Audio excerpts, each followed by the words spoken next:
میرے عزیزوں، وہ کب ہمیں پکارتے ہیں، وہ کب ہمیں یاد کرتے ہیں، خاص انہیں ہماری کب ضرورت پڑتی ہے؟ جب وہ وفات ہو جاتے ہیں، جب وہ انتقال کر جاتے ہیں، جب وہ پردہ کر جاتے ہیں، جب وہ مر جاتے ہیں، تو وہ ہماری انتظار میں رہتے ہیں کہ میری اولاد میرے لیے کیا بھیجے گی تحفہ۔ وہ ہمارے تحفوں کا منتظر رہتے ہیں، وہ ہماری ایصال ثواب کے لیے منتظر رہتے ہیں۔ میرے دوستو، میرے عزیزو، عیسیٰ علیہ ثواب کے تعلق سے بہت سی احادیثیں موجود ہیں، پورا ایک چیپٹر ہے، جو بیان کرنے جائیں تو ویسے ہی 2-3 گھنٹے ہو جائیں، لیکن میرا بتانا وہ مقصد نہیں ہے، اس لیے عیسیٰ علیہ ثواب برحق ہے۔ اسی لیے تو کہا گیا ہے کہ مرنے کے بعد نیک اولاد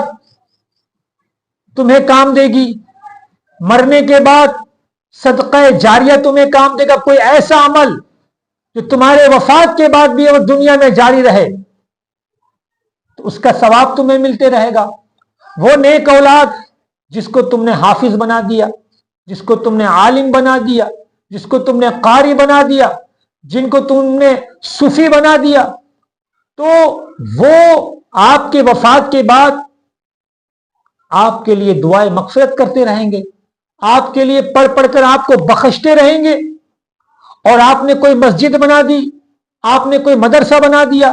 یا آپ نے پانی کا کنواں بنا دیا، یا پانی کی بورنگ بنا دی، تو آپ کے وفات کے بعد بھی جب تک وہ چیز جاری رہے گی اس کا ثواب آپ کو ملتے رہے گا۔ تو میرے دوستو، اسی لیے تو کہتے ہیں کہ جب کوئی وفات ہو جائے، مر جائے، تو نہ رو، کیونکہ لوگوں کے رونے سے مرحوم کو تکلیف ہوتی ہے۔ جب تم قبر میں دفناتے ہو اور جب مٹی ڈالتے ہو اور تم باہر جو بات کرتے ہو کہ جلدی جلدی مٹی ڈالو، یہ کرو وہ کرو، وہ سب میرے دوستو ہمارے مرحوم، ہمارے مردے سب سنتے ہیں۔ اسی لیے کہا گیا ہے کہ میت کے پاس بیٹھ کر رو مت، ذکر اذکار کرو، اور جب تم میت کو دفنانے جاؤ تو وہاں شور و گل نہ کرو، دنیاوی باتیں نہ کرو، بلکہ دفن ہونے کے بعد بھی تم وہاں پر کچھ دیر کھڑے رہو۔ اسی لیے تو کہا گیا ہے کہ جب مرحوم کو دفن کر دیں تو اس وقت اس کا امتحان کا وقت شروع ہوتا ہے، تبھی تو قبر پہ اذان دینے کو کہا گیا ہے، تاکہ کوئی شیطان کا خلل ہو،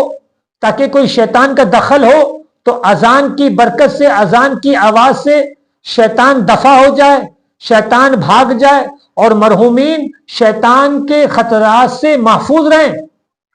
تو میرے دوستو، کہنا مجھے یہ ہے کہ جس طرح ہم جب بچپن میں ہماری پرورش کے لیے ہم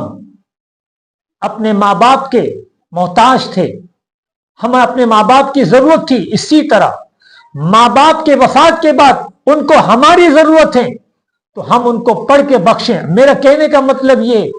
کہ رمضان المبارک بہت بابرکات مہینہ ہے، اور ہر گھر میں افطاری کے وقت بے شمار کھانے،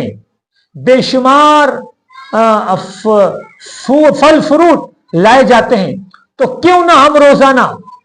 ایک مرتبہ سورہ آگے پیچھے 7 مرتبہ درود شریف، 1 مرتبہ سورہ فاتحہ، 1 مرتبہ آیت الکرسی، اور 4 کل سورہ قل اعوذ برب قل یا الکافرون، اور 3 مرتبہ سورہ اخلاص، 1 مرتبہ قل اعوذ برب الفلق، اور 1 مرتبہ قل اعوذ برب الناس پڑھ کر ہم اپنے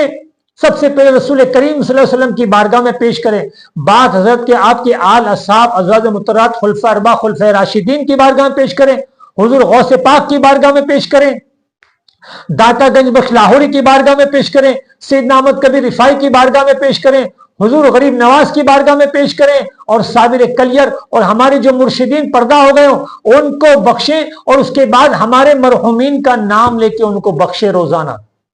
میرے دوستو، ان کی ارواح کتنی خوش ہوگی، اور کتنا آسان ہے کہ ویسے ہی ہمارے یہاں روزانہ افطاری کے وقت تمام کھانے کے الگ الگ اقسام بنتے ہیں، تو ضرور میرے دوستو روزے کے وقت آپ 15 منٹ پہلے بیٹھ جائیں، اور یہ کام کریں اور اپنے مرحومین کے ایصال ثواب کریں تو یہ بہت بہترین لمحات ہیں رمضان کا. تو ان رمضان میں خاص اپنے مرحومین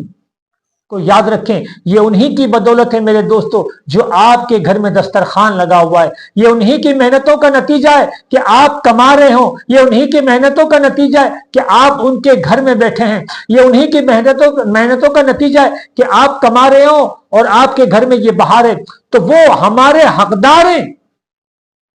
ویسے تو ہم ان کا حق پورا ہی نہیں کر سکتے, لیکن میرے دوستو یہ روزانہ 30 دن ایصال ثواب کا تحفہ